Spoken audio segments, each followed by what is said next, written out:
What's up, everybody? This is Super Mike, and I'm just going to come to you guys real quick this morning. And I want to talk about this overpopulation. I'm going to tie it into the abortion topic. This is actually science, and so we do have the B1 Math, Science, and History channel on the alert. Go ahead and subscribe to that as well. Go ahead and share this. Let me know what you think about it. Make a comment. Why not? Why not? All right, so let's look into this real quick.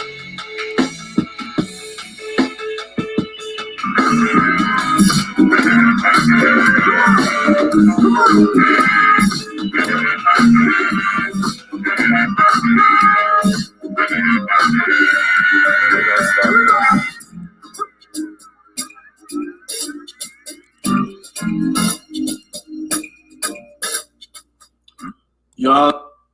All right, so I just had to take care of that real quick. All right, so the bottom line is this. What we got going on here is there's a situation here. We'll talk real quick.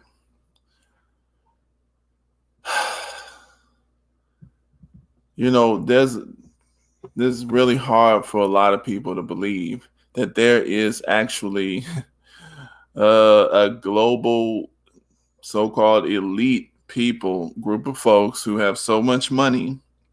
They are so well connected. They are so well financed that they have global connections that go back in the hundreds of years. And they have built up a network that can make moves and, spread propaganda. And they can do this in several nations at the same time, the same group of people. If that's too hard for you to believe, then maybe a lot of stuff you find hard to consider. But this is the people who have shaped the type of world that we are in currently. And we just so happen to live in the period of time where their BS is crumbling because it's unsustainable. It's very unsustainable. So they built up this propaganda because they wanted to reduce the population of the planet. But before they can take an action, they have to justify that action and get the people to agree to it. They got to get you to agree first. Otherwise, they're not going to be able to really do it because you're going to resist so much, and they are so small a minority. They never have they have weaponry to put fear in folks, but they don't have the weaponry to resist a population or to force a population to do something, a large global population to do something that the population just doesn't want to do. And so here, I just want to read a couple stories here with this overpopulation thing. Back in the 90s, a lot of doctors, a lot of nurses, a lot of professionals, teachers, some of the teachers of the average population, it was ingrained in their mind that population, overpopulation was a danger. And I'm going to show, we're going to read something, but I want to show this actually. Let me check something out. And like I said, guys, press the thumbs up button and spread this message. This is going to be I'm going to try to make this pretty quick, but actually I am going to make it pretty quick. But the point is, I want to get the, the message across, because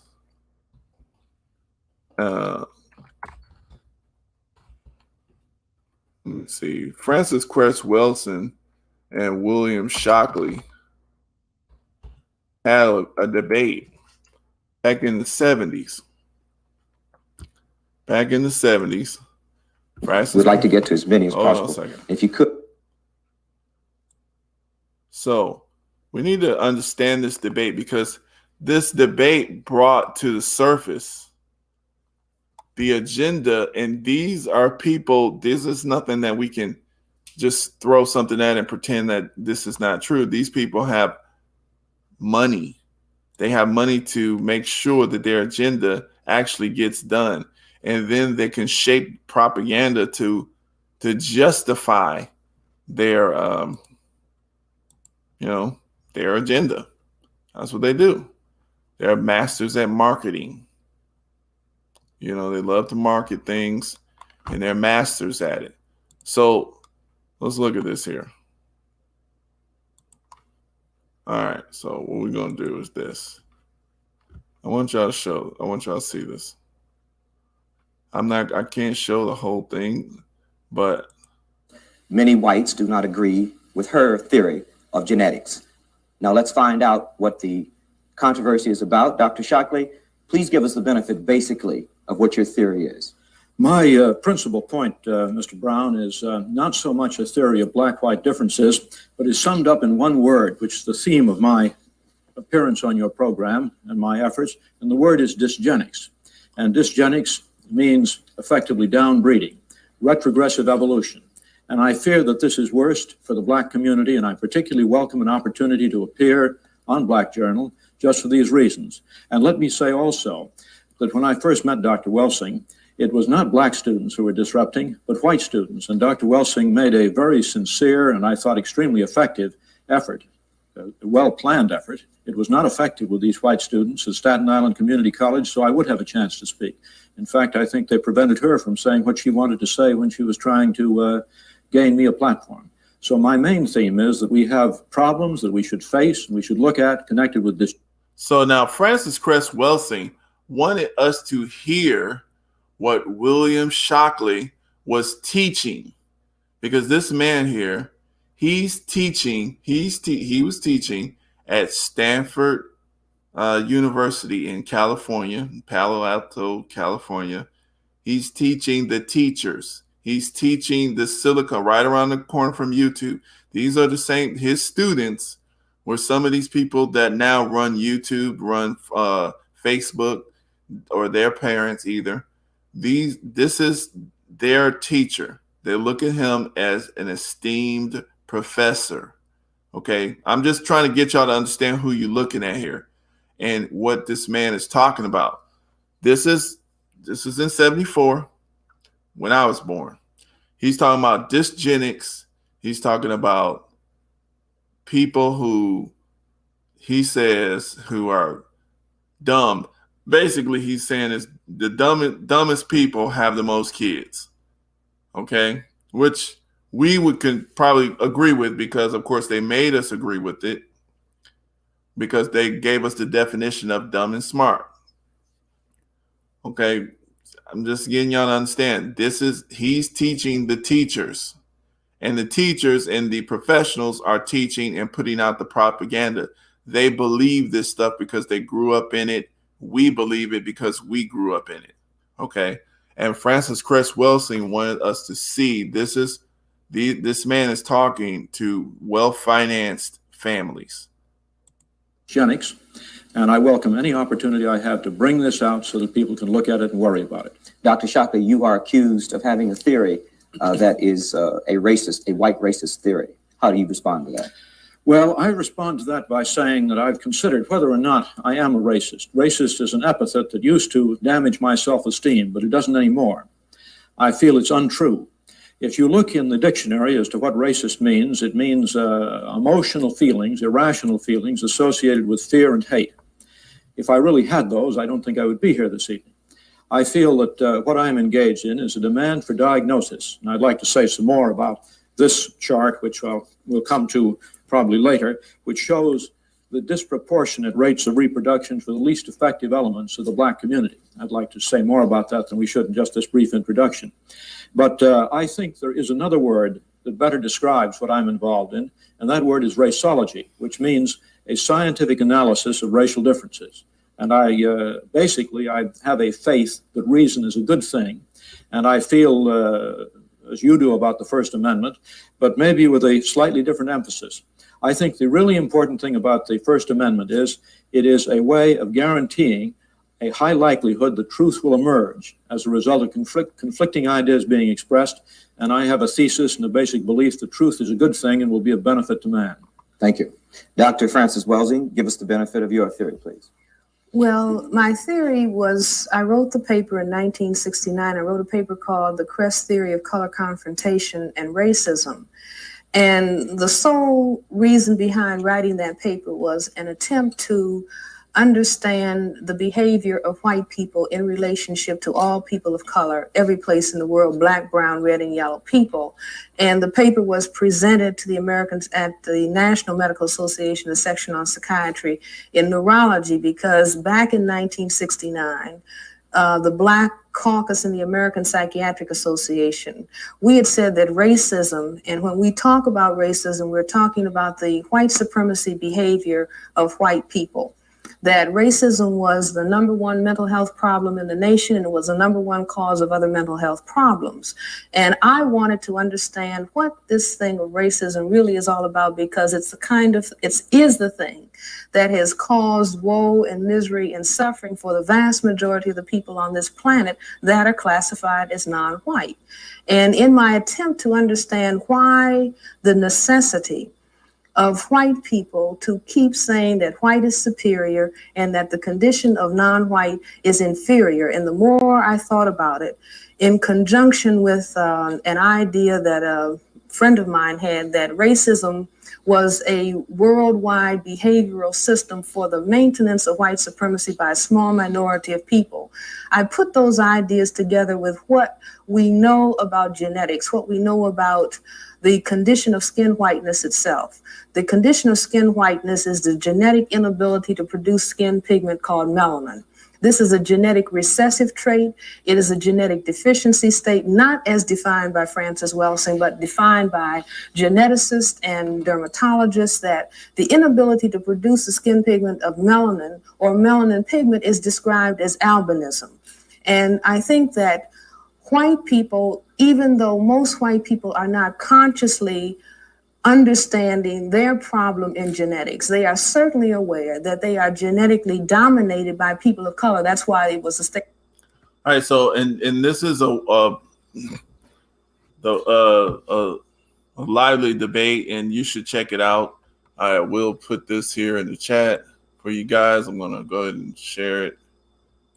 But the bottom line is, this is a debate where these two, this will feed into the propaganda of overpopulation, killing, abortion, and all of these type of issues, because it's feeding into the motivation here. Okay, so the bottom line is, these people, William Shockley wants you to, he wants you to choose to kill your kid. I want to get to the part where he says it. Let's look at this here. I just want to get to that part so you can see it. And Dr. Crest Welsing, she's seen, and she correctly, and we still have her theory today, and it's pretty much playing out. So she's seen that these people were feeling threatened by the fact that they could not continue to exist in a world of dominant Black or dark-skinned or highly melanated people as white people and still dominate, because the world was waking up So they wanted to reduce the population of the black people. They wanted to reduce the population of other groups of people so that they can continue to, live as whites. Okay. But I wanted him to say it here, but you guys can look at this. Let me see. I just want to get to that part. Maybe I could get to it when he starts showing his little charts now. Let's look at this. I think we got it here. Superiority. Blacks are superior in visual acuity, and they're superior in a systematic way. Now, I don't expect that people will understand the details of this, but I simply want to show that quantitative work can be done. This happens to be a research job of my own, and what it shows, because these points that you see here lie on a line, which is not the central line, but they lie systematically on a line. What it says is that so far as visual acuity is concerned, blacks are systematically better than whites. It's as if their bell-shaped curve, their distribution curve, were pushed upwards compared to whites for visual acuity, or at least for the avoidance of bad eyesight, such that if the same shift occurred for IQ, it would mean that the average IQ distribution would be up by 9 points rather than down by about 15 points, which is the typical average. Dr. Shockley, visual acuity is probably something that the system of white supremacy has not necessarily seen the need to affect the environment that black people are in so that it will alter the fact that they have visual acuity that is superior to whites. The fact of visual acuity is not attacked in the same way as educational opportunity and job performance is attacked. And I think that it's evidence for a genetic difference. Well, you see what I'm saying? There might be many, many more genetic differences where people of color appear superior. If I may, we have a number of people and we'd like to get to as many as possible. If you could make your answers, not to compromise your explanation, if you could make your answers as succinct, I would appreciate it, because we'd like to involve the public as much as we can. One moment, please. You're on Black Journal. Go ahead, please. Yes, I was wondering if Dr. Okay, so I don't want to play, but guys, look at that. The bottom line is, this dude, William Shockley, he gave you the game. He wanted to let you know, wanted to let his people know that, basically, if you look at this video, you'll see that he wanted black people to, if you educated people, they have less kids. People with more education, less education, have more children. And that's pretty much across the board all over the world. But the problem with white supremacy, they don't want a bunch of educated black people. They don't want you to reduce your numbers and to maintain and control your population on your own. They want you uneducated, and they want you to have low numbers. They want their cake and eat it too. And it just doesn't really work like that, but this is what they want. And so now comes the propaganda of population control. So let me look back in 1998. What was the NIH saying? What was the mainstream popular scientific,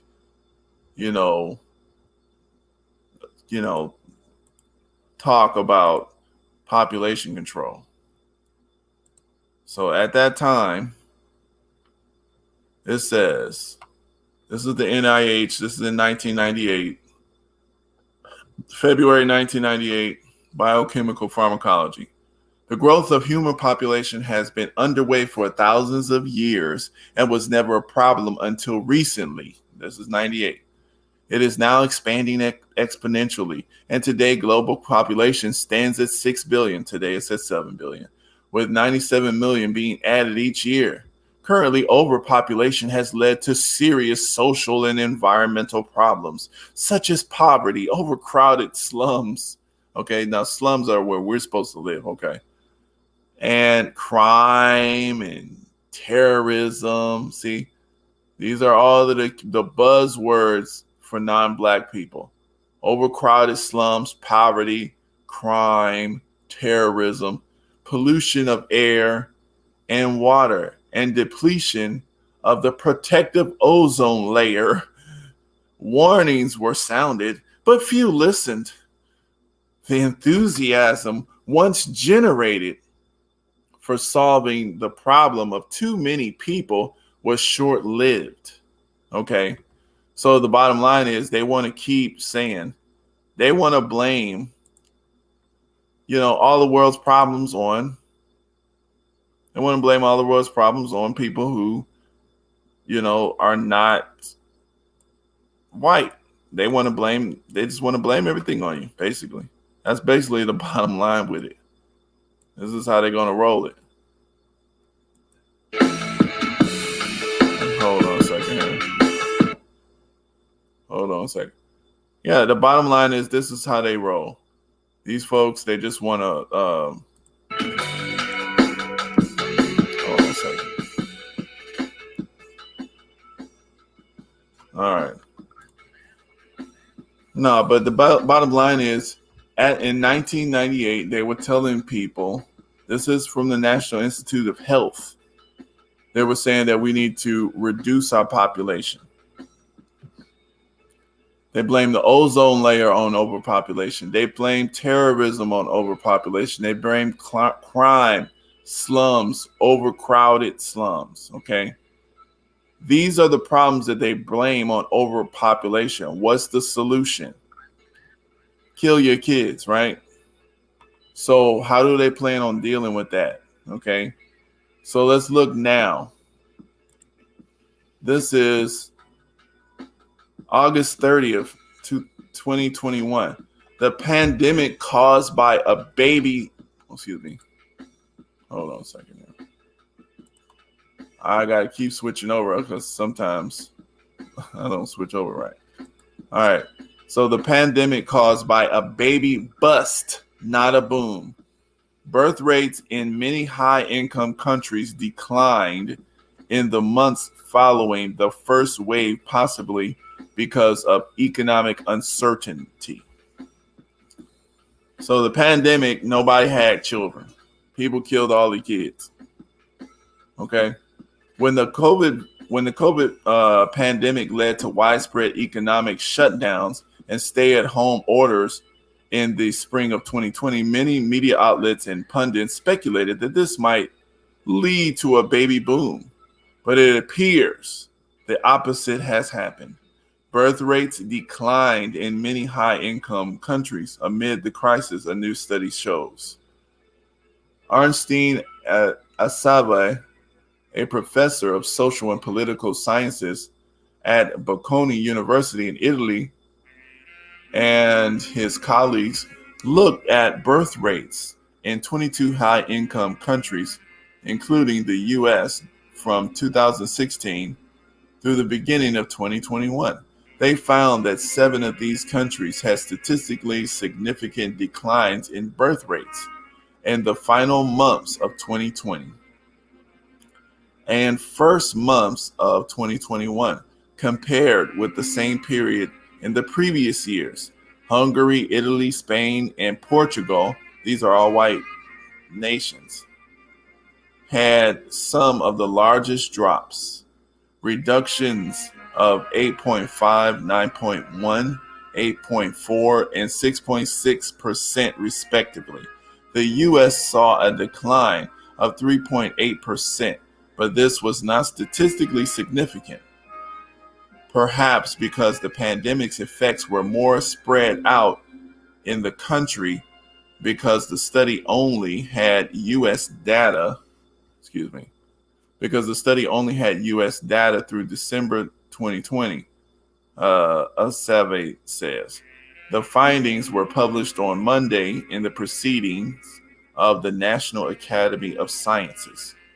Birth rates fluctuated seasonally within a year, and many of the countries in the study had experienced falling rates for years before the pandemic. But the declines that began 9 months after the World Health Organization declared a public health emergency in January 2020 were even more stark. We are very confident that the effect for those countries is real, Asave says. Even though might have had a bit of a mild downward trend, we're pretty sure about the fact that there was an impact of the pandemic. So basically, the birth rates went down.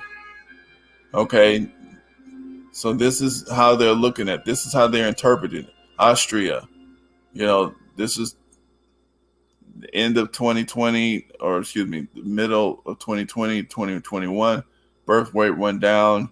It's showing the birth rate went down here. Czech Republic, and notice the type of countries. All these countries are all countries with a majority white population. Most of them, actually, all of them. Except Japan, Spain, and Japan. All of them have one. So they're looking at their own white birth rate. I'm just showing you guys this because overpopulation is only talking about non-whites. This is where they wanted to focus it on, but it's not really working right. All right. So that is what they're saying. Now let's see. The unrealized horrors of population explosion. This is from 2015. The second half of the 1960s was a boom for the nightmarish visions of what lay ahead for humankind. For example, a writer named Harry Harrison came out with a science fiction novel titled Make Room, sketching a dystopian world which too many people scrambled for too few resources. Okay, so they were throwing around the too few resources propaganda at that time in the 60s. They had Soylent Green. Soylent Green had a situation where people were getting scooped up by dump trucks, and they were being turned into little green cookies and fed to other people to keep them alive. Okay, they had this, so they just had this population of over this propaganda of overpopulation, and that's a myth. It's a myth. It's a myth. Overpopulation is a myth. These folks, they really just wanted to depopulate certain folks. So now we go to the Texas issue. So now, because of the pandemic and the population drop, the drop in the population, the people in Texas, those governors and those white folks in Texas, those conservative type white people, they're not playing. They're like, you cannot kill your kid. But because of all the decades and decades of of propaganda, over abortion, these people want to kill their kids. They want the right to kill that kid. They want that right because it's their right. Let me look at on Twitter. This is the type of stuff that ban Viagra, impotence is God's will. Maybe that's what they make abortion a gender warfare issue. Reasons why women have abortions. Nobody's business. This is the kind of stuff that's out here. It's not even logical. There's no these people who are fighting for this abortion right. It's a guttural. It's not scientific. It's mainly just their feeling. They just want to be able to do it, and they feel that's right. They'll fight you for it. Bottom line, and a lot of folks who are banning this kind of stuff, they're saying, hey, let's try to do the adoption. If you don't want the kid, let's try to do something else. Nope, they want to kill it. Nobody's business. They just want to be able to kill the kid, and they literally feel that's fine. And they will argue and debate with you over that. And they don't care, that's just how it is to them. But see, there's no knowledge, there's no logic behind it. You start telling them stuff about population and all this kind of thing, they don't care. Let's see. She's been to the darkness of hell, endured the most desolate times, and has been made strong through endurance. Now she walks with fearlessness of a wolf, the bravest. Okay, so this is women's empowerment. Nothing wrong with that. So the bottom line is these are the same folks who want the right to kill their kid and control their body, but a lot of these are the same folks that will force other folks to take a shot. They would be fine with forcing people to take experimental vaccines. Same people. We American women have fought so hard and for so long for every single inch of our human right. And now in 2021, an increasing number of pregnant women will be turning to butchers for abortion medical treatment and care. Now, if you want to turn to a butcher just to kill your kid, to me, something's wrong with your mind. You're diabolical. Nobody can stop you. But for legal people, just, all this is empowerment is being able to kill your own children. I mean, I'm going to be standing strong on this issue because the bottom line is, and see these, and they have to dehumanize a human fetus. This is not human. If you are human, if this is not human, it's growing in you. What's the problem? It's human. You see, but people want to argue about that. It's human. It's growing, a natural human growth process. Okay. Now, let's read this law thing.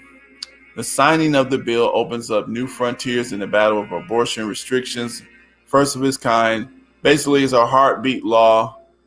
They want for the latest in the 6 weeks. Greg Abbott signed into law Wednesday a measure that would prohibit in Texas abortion as early as 6 weeks before some women know they are pregnant, and open the door for almost any private citizen to sue abortion providers and others. And now if I'm the father, I can't say have the baby, you don't have to take care of it. I can give it to me. Give me my child.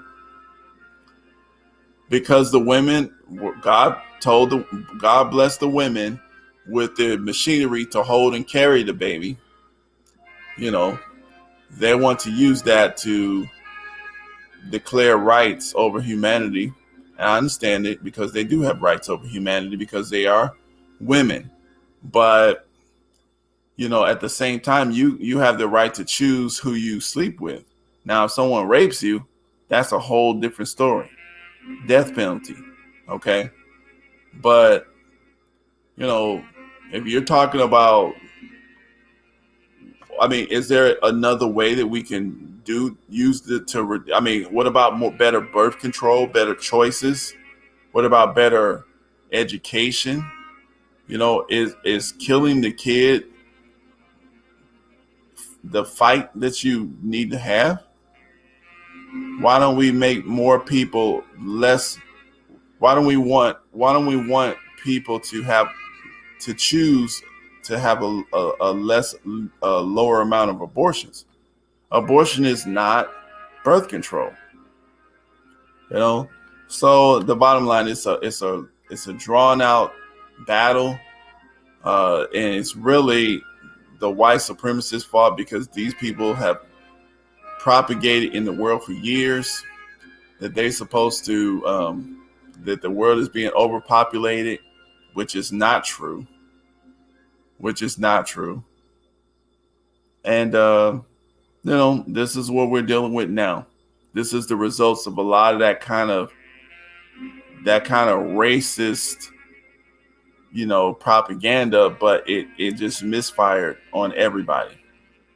So I think that's about all today. Let me know what you thought about it. If you have any questions or comments, go ahead and type them in. All right, y'all. Peace out.